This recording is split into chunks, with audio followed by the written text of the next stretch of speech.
আহ, দুই তিনটা চারটা পাঁচটা ছয়টা নিকা করা মানে সাঙ্গা। গতকালকে রাজা মৌসুমী লাইভে এসে তিশা আর আহাতকে উদ্দেশ্য করে বাজে বাজে কথা বলেছিল, তারই পাল্টা জবাব দিয়েছে এবার তিশা তার পোস্টে।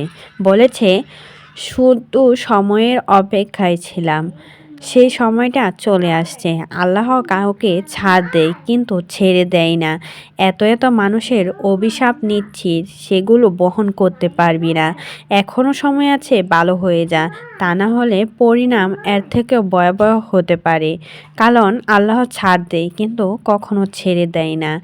এত মানুষের অভিশাপ কিন্তু রাজা মৌসুমী নিচ্ছে, কারণ এখন আর কেউ রাজা মৌসুমীকে পছন্দ করে না। আরও বলল তিশা, যে পাত্র খেয়েছে সেই পাত্র ফুটা করে তাদের নামেই দুর্নাম ছড়িয়েছে।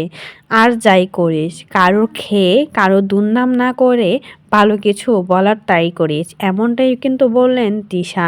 রাজার মৌসুমীকে উদ্দেশ্য করে এবার তিশার এই পোস্টটা শেয়ার করলেন। আর করবেই না কেন, রাজার মৌসুমীও কিন্তু দোয়া তুলসী পাতা না। গতকালকে লাইভে এসে আহাত তিশাকে উদ্দেশ্য করে অনেক বাজে বাজে কথা বলেছিল আহাত নাকি 4-5টা নিকা করে ভাইরাল হয়েছে। এটা কিন্তু ভুল বলে নাই, ঠিকই কথা বলেছে।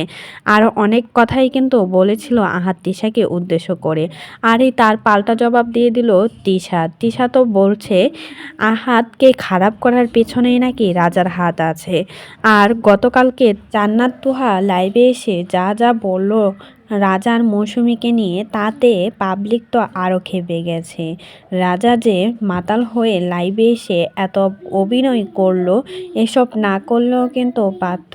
এখন জনগণ কেউ আর রাজার ভিডিও দেখছে না, রাজার মৌসুমকে একদমই পছন্দ করছে না। আর পছন্দ করবেই কিভাবে? ওরা যেসব নাটক করে অনলাইনে এসে, তাতে মানুষ বিরক্ত হয়ে যাচ্ছে। সবাই তো বলছে এদের সিম্পিতি কামানোর দরকার ছিল, তাহলে এত নাটক করার কি ছিল?